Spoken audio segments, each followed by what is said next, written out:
সবাইকে take doctor চিরার পক্ষ থেকে জানাই আন্তরিক সালাম। আসসালামু আলাইকুম। আমি আশিকুল ইসলাম আপনাদের জন্য নিয়ে হাজির হলাম নতুন একটি ভিডিও। আজকের ভিডিওতে আমি না দেখাবো কোনো প্রকার টিউটোরিয়াল। আজকে শুধু জানাবো ইউটিউবে অ্যান্ড সোশ্যাল মিডিয়া সম্পর্কে একটি আপডেট করা নতুন ল সম্পর্কে আপনাকে এই ভিডিওতে জানাবো।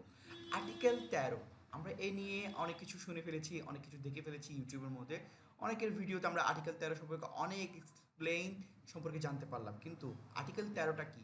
অনেকে অনেক কিছু বলছে। আসলে অনেকেই অনেক কিছু বলছে মানে অনেক কিছু বাড়িয়ে বলছে। আমি আপনাদেরকে আজকে ইউটিউবে তৈরি করা অথবা সোশ্যাল মিডিয়ার পক্ষ থেকে আপনাদের সকল সোশ্যাল মিডিয়াদের জন্য যে আর্টিকেল 13 একটি কী হয় আর্টিকেল জারি করেছে এবং ইউটিউবও তাদের ওয়েবসাইটের মাধ্যমে তারা এটি সকল তাদের কি প্ল্যাটফর্ম ইউজারদেরকে কী করে জানিয়ে দিয়েছে যে আর্টিকেল 13টা কী। তো আমি নিচে ডিসক্রিপশন বক্সের লিঙ্কটি থাকবে, ওখানে খুব সুন্দর করে ইংলিশে বলা আছে। আমি আপনাদেরকে বাংলাতে এক্সপ্লেন করে শোনাবো।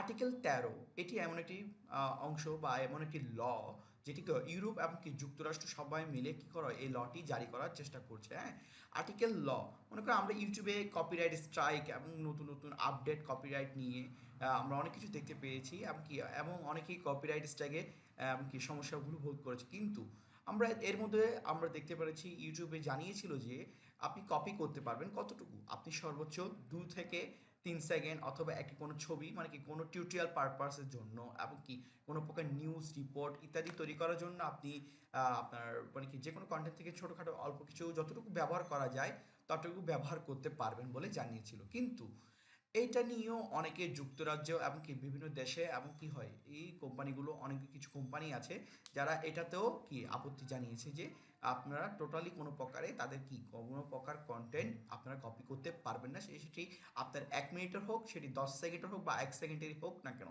আপনি ওটা ব্যবহার করতে পারবেন না। তো এটি বলে জানিয়েছিল। তো এটা নিয়ে সোশ্যাল মিডিয়াতে যদি এরকম হয় তাহলে কি হবে, সোশ্যাল মিডিয়াগুলোতে অনেকই প্ল্যাটফর্ম ছেড়ে দিবে বলে, তাই এটা দুশ্চিন্ত। তো ইউটিউব তাদের কাছে রিকোয়েস্ট করেছিল যে যাতে এ ধরনের স্টেপ পদক্ষেপ গ্রহণ করা না হয়। তো ইউটিউব এবং কি সকল প্রকার সোশ্যাল মিডিয়া যারা আমরা সোশ্যাল মিডিয়াগুলো ইউজ করে থাকি সেখানে কোনো প্রকার কন্টেন্ট কপি রাইট হিসেবে ব্যবহার করা যাবে না। তো তারা কি করলো, যুক্তরাজ্য থেকে এবং কি যারা কোম্পানিগুলো আপত্তি জানিয়েছিল তারা একটি কি করে ভোট যাচাই করে, মানে কি পক্ষ বিপক্ষ নিয়ে একটি ভোট যাচাই করে, এটির পক্ষে যারা আছে তারা ভোট দেয় এবং যারা বিপক্ষে তারাও ভোট দেয়। দেখা যায় যে এক প্রকার দেখা যায় যে এটা নিয়ে যারা মানে কি পক্ষে মানে কি কপিরাইট বা তাদের কোনো প্রকার কন্টেন্ট কি করা যাবে না, কপি করা যাবে না, তো ওরা কি হয় এই প্রকারে প্রথমবারে জিতে যায়।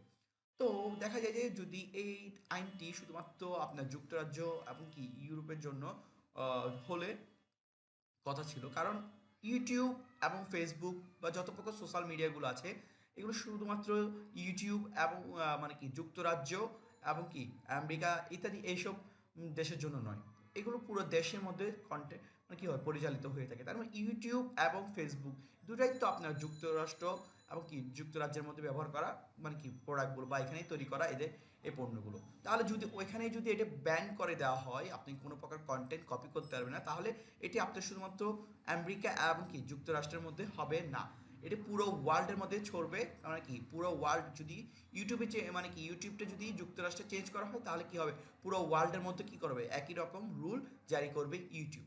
তো বুঝতে পারছেন যদি এই ধরনের রুল ফলো করে থাকে বা ইউটিউব যদি বাধ্য হয় করতে, তাহলে কি হবে, আমরা আর কেউ কোনো প্রকার কন্টেন্ট কপি করতে পারবো না। এই হচ্ছে মূল কথা আর্টিকেলে।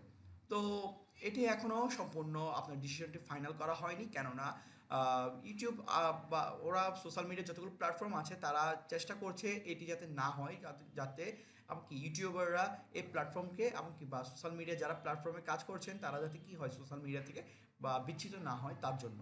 তো এই নিয়ে তারা আবারও একবার রিকোয়েস্ট করেছে, মানে কি যারা এই আর্টিকেল 13 পক্ষে আছে বা এই ল এর পক্ষ আছে, কোনো প্রকার কন্টেন্ট কপি করা যাবে না, তাদের সাথে মতামত প্রকাশ করার মাধ্যমে তারা জানিয়েছে যে আগামী 19 জানুয়ারি 2019-এ তারা আবারও একটি ভোট জারি করবে এটার পক্ষ বিপক্ষে। যদি কি হয়, এটি নিয়ে যদি সম্মত যদি হয়, যদি দেখা যায় যে মানে কি যারা এটার পক্ষে আছে যারা যদি আবার জিতে যায় তাহলে কি হবে, এটা পুরো ওয়ার্ল্ডের মাধ্যমে কি হবে আর্টিকেল 13টি ছড়িয়ে পড়বে এবং কি প্রত্যেকে আমরা এই লয়ের মধ্যে আবদ্ধ হয়ে যাব, আর কেউ কারো কোন প্রকার আর্টিকেল আমরা কি করতে পারবো না, কপি করতে পারবো না।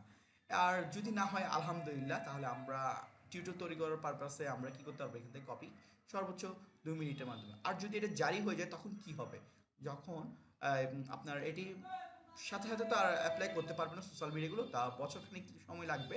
আমাকে বছরখানিক সময় দেওয়া হবে এই কারণে যে আপনি যদি কোনো কন্টেন্ট কপি করে থাকেন কারো থেকে, তো সোশ্যাল মিডিয়াগুলো কী করবে, তাদের কন্টেন্টগুলোকে কী করবে, মানে কপিগুলো যুক্ত মানে কি কন্টেন্টগুলোকে তাদের প্ল্যাটফর্ম থেকে কী করে একেবারে মুছে ফেলবে, সরিয়ে দিবে। তো এই ছিল আর্টিকেল 13, এটি খুব সুন্দর করে ইংরেজিতে বলা আছে, নিচে ডিসক্রিপশন বক্সে ইউটিউবের পক্ষ থেকে একটি ভিডিও তৈরি করা হয়েছে। আমি আপনাকে বাংলাতে ট্রান্সলেট করে বুঝিয়ে দিলাম খুব ইজিলি। আশা করি টিউটোরিয়ালটি আপনাদের ভালো লাগবে। এই ধরনের টিউটোরিয়াল পেতে হলে অবশ্যই আমার চ্যানেলটি সাবস্ক্রাইব করবেন। আর সুস্থ থাকবেন, সাবধানে চলাফেরা করবেন। আসসালামু আলাইকুম।